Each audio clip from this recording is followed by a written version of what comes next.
Well, today we have Wanda Parker, who is a fabulous, fabulous artist.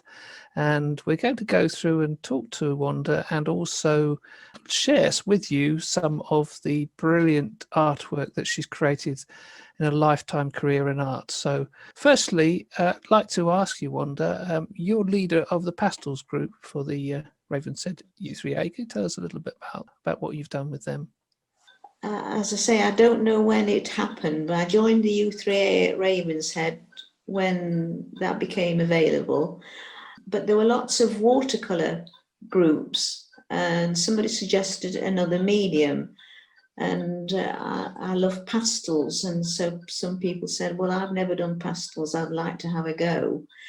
But by this time, of course, I was in a wheelchair, and it wasn't suitable for me to hold a group in a hall or somewhere.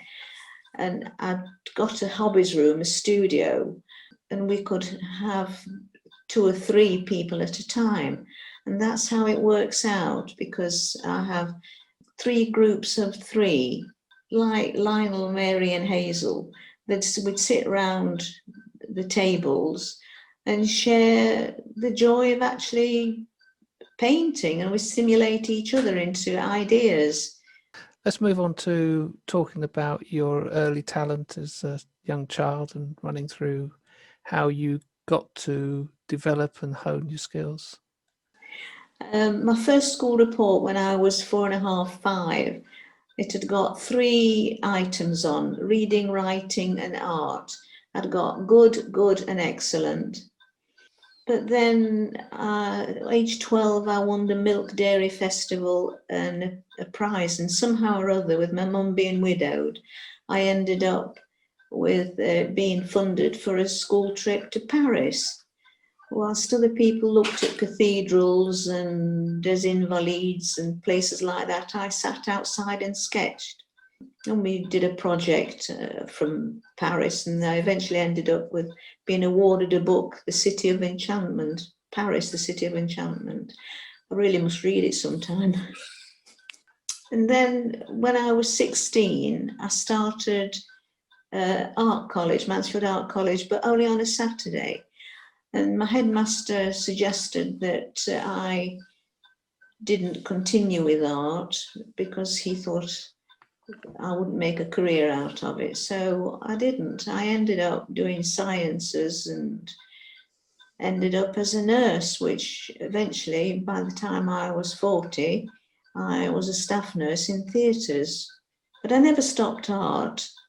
So Wanda, one of the special things you've been doing for the Ravenshead u3a is creating hand-painted cards of all kinds of topics that we send out to people who are having challenges or illnesses in their life. And I just wanted to highlight a few of these, and maybe you would like to talk through what you actually do when you create these little tokens of love. Well, they are certainly little tokens because I can't do big anymore, so they are little doodles. I do it for my own pleasure. I'm just delighted that somebody likes them enough to have them. I've always said that it's the creativity is the actual journey to the end. Once you've finished it, it matters not to me where it goes. And if somebody appreciates it and loves it, that's a delight for me. Unfortunately, I can't do what I used to do. Most of them are from little snatches from photographs that I've taken, which I've done several times. Most of them, as I say, are from snapshots that I've taken myself. Individuals, I always alter it. I don't copy it per se, just add my own little quirk to it. That purple water lily, it was from a photograph that a friend of mine took, and he printed it and the printing ink went all wrong. So it was supposed to be a pink one with green leaves, but I liked the difference in colour, so I decided, right, we'll do purple and turquoise. So it matters not what colours you use, it's capturing the light. Canna lilies, and whilst Alan went train spotting at Grenoble, we were at Grenoble, and there was a plane tree And you can see the plane tree bark is very, very interesting. And it depends what you do with it. Some people can look at a tree bark and see nothing there.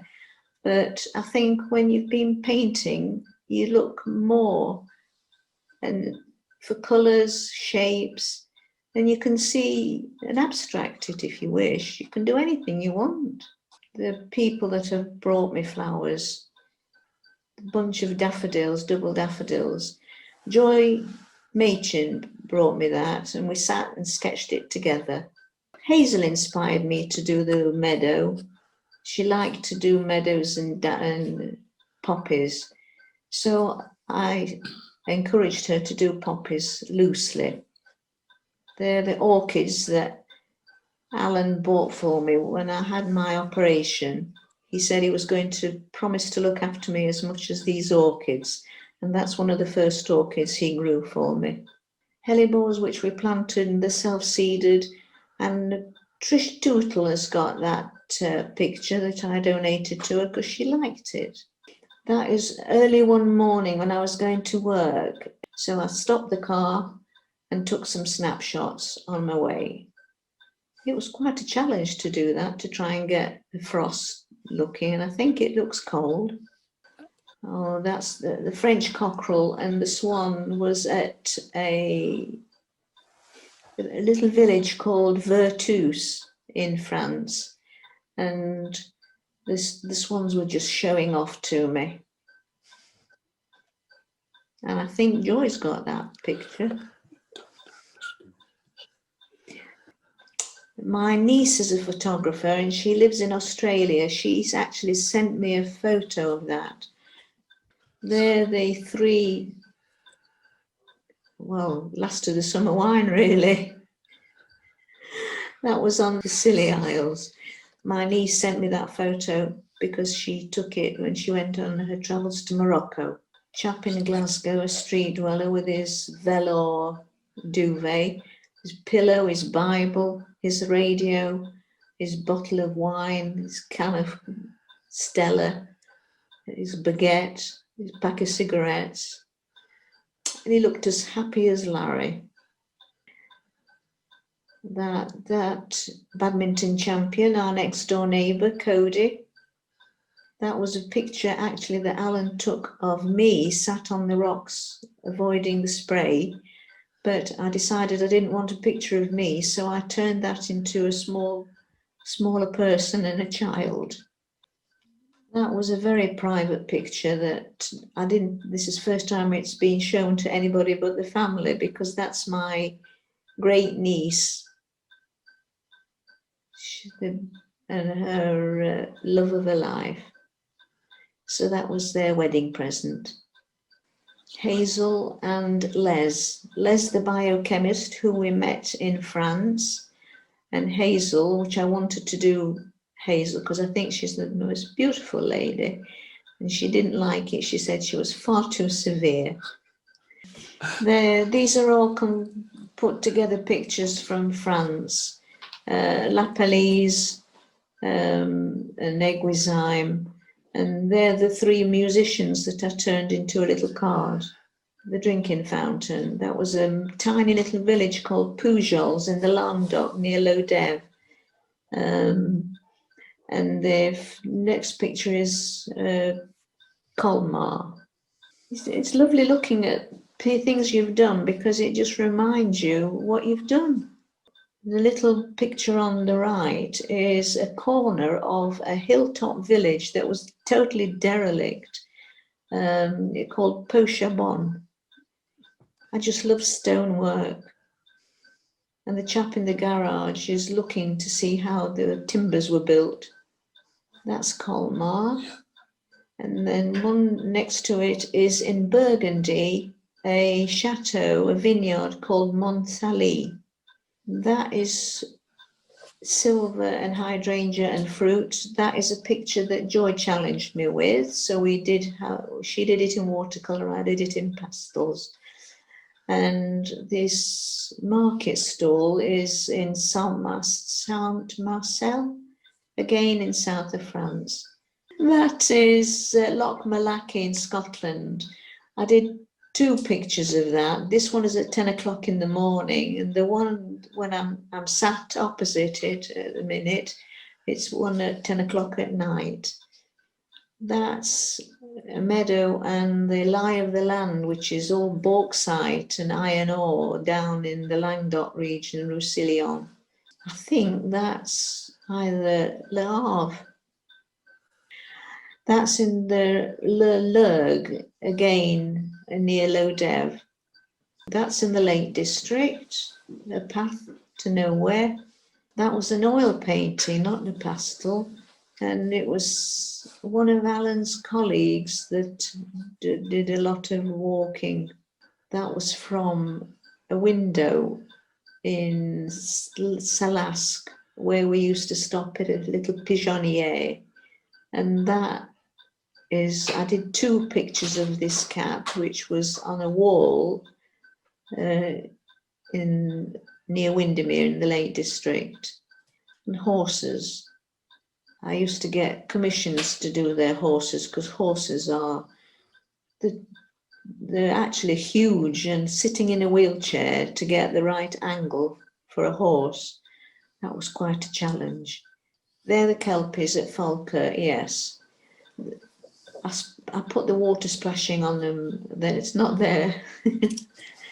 And I've simplified them as well. Oh, the donkeys. Now this was, again, not very far from Renoir's village, SYA. We stopped at, it's in the Champagne region, and we stopped at a France Passion site, a vineyard again. And these donkeys, they're called Baudelaire donkeys because of their big eyes. And this mother had twins. And that big teddy in the middle, that's Alan's had that since he was a child, so that's his teddy. And the other one, the fox, we bought in Scotland because near the Loch Trueley, that's it, Loch Trueley. So we call it Mr. Trueley. Got the commission to do the dogs, but because they were far away in Somerset, we met halfway at Swindon. We met halfway at Swindon in a car park to exchange the money and the paintings. Yeah, they bring memories back. I can't remember the spaniel. Oh, these two. When I get a commission to do animals, I like to see them, to feel the fur, to see the eye and the shine on the nose. And I used to sit in the front garden, and they used to sit on the wall. And that was at the right angle for me to take the eyes and look at them. The setter, the hairy, long hair setter, that belongs to a surgeon I used to work with. She bred them, retired, and decided to breed dogs instead of doing operations on orthopedics. Sandy, the dog with the stick, that belongs to Alan Beale. He wanted her captured, so we managed to get her before she passed. And the other doggy is, I think, called Pixie. That little terrier belonged to a colleague of Alan's. Most of the fluffy ones are Croft winners, because it's nice to see what I've done. Oh, that was sweet. Well, all I can say is they totally blow me away, and I'm sure that other members of the U3A will now begin to see what an incredible artist you are, and the extraordinary talent, as I've said, that you have and have developed over the years. And it's been such a pleasure to be able to go through and look at these with you. I'd like to thank you on behalf of the U3A for all you've done for the U3A in terms of the cards and inspiring others. And it's a real pleasure for me to be able to spend some time with you and interview on this. Thank you very much, John.